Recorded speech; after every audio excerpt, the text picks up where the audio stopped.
Hi everybody, my name is Alessandra. I'm from Italy. I live between Aosta and Torino, and I am graduated in international relations. I'm very shy, so I hope you could understand that this exercise is very difficult for me, but I will try my best to do it. So let's begin.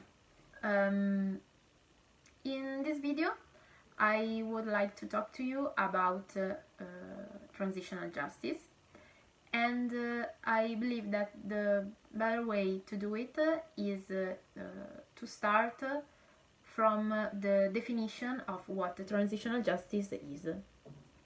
So, transitional justice is a response to systematic violations of human rights. It seeks recognition for victims and promotion of possibilities for peace, reconciliation, and democracy.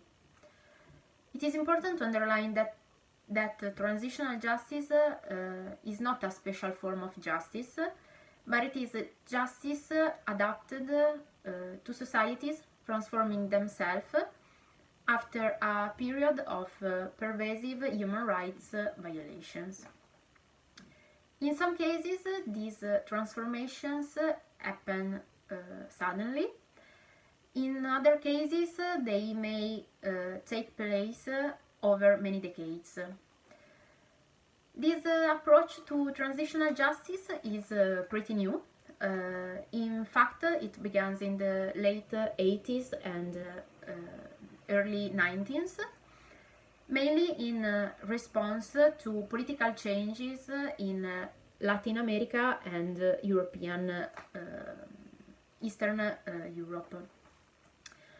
Since these changes were popularly called transition to democracy, people began calling this new multidisciplinary field transitional justice. We have 6 basic approaches to transitional justice. The first one is linked to criminal prosecution, and we have in fact judicial investigation of those responsible for human rights violation. The second one is about truth commissions, created with the primary purposes of investigating and reporting on key periods of recent abuses. Then we have reparation programs that are state-sponsored initiatives that help repair the material and moral damages of past abuses. They typically distribute a mix of material and symbolic benefits to victims. Benefits that may include financial compensation and official apologies. We also have a form of gender justice linked to sexual and gender-based violence. This kind of justice try to ensure women's equal access to the future democratic situation. After all these initial steps, we have a security system reform that seek to transform the related state institutions from instrument of repressions into instruments of public services.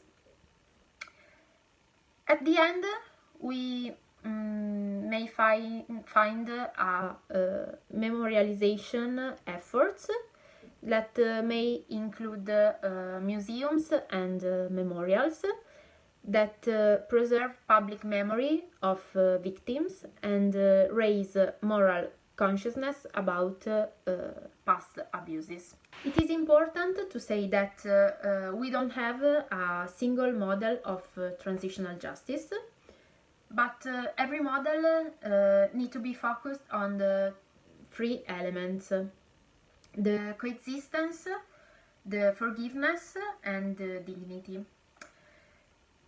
We have 4 different models of transitional justice.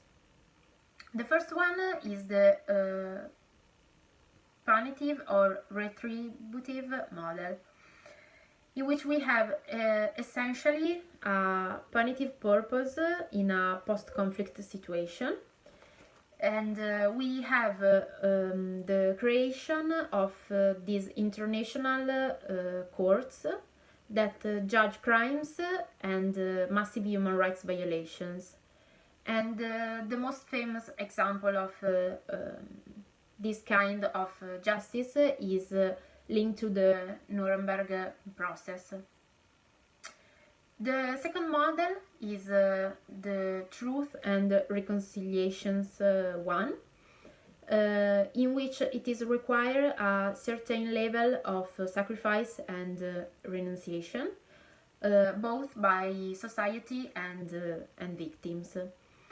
This renunciation is helpful in order to create a series of truth commissions to achieve social pacifications. This model is especially used in the processes of transition to democracy, like for example in the Argentina situation. The third model is based on the forgiveness and oblivion, and it is identified as the model of the maximum impunity.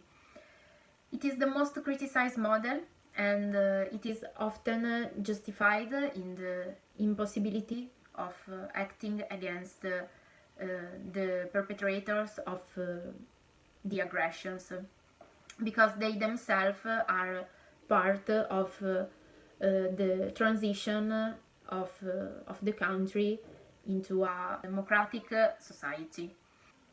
The last model is a mixed one, and it is the one which combines punitive measures for serious crimes, social, economic, and defense measures for victims, and measures of forgiveness and social insertion of aggressors. What we have to understand now is what all these models have in common: truth, reparation, depuration, justice, and future guarantee. It is important to underline that in these cases, truth is a debt to the victims and to the society. And for this reason, is crucial to understand the importance of these 5 elements.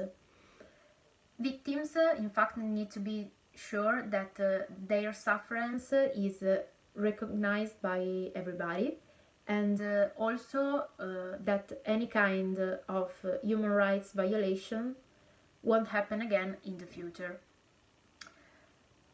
For this reason, the only real limit of transitional justice is linked to the concept of depuration. It is a sort of general rule, and we can say that we accept it, that amnesty for international crimes is not possible, and it is not tolerated by anyone. So, this is the conclusion of my short and I hope clear introduction to transitional justice. Thank you for your attention, and have a nice day.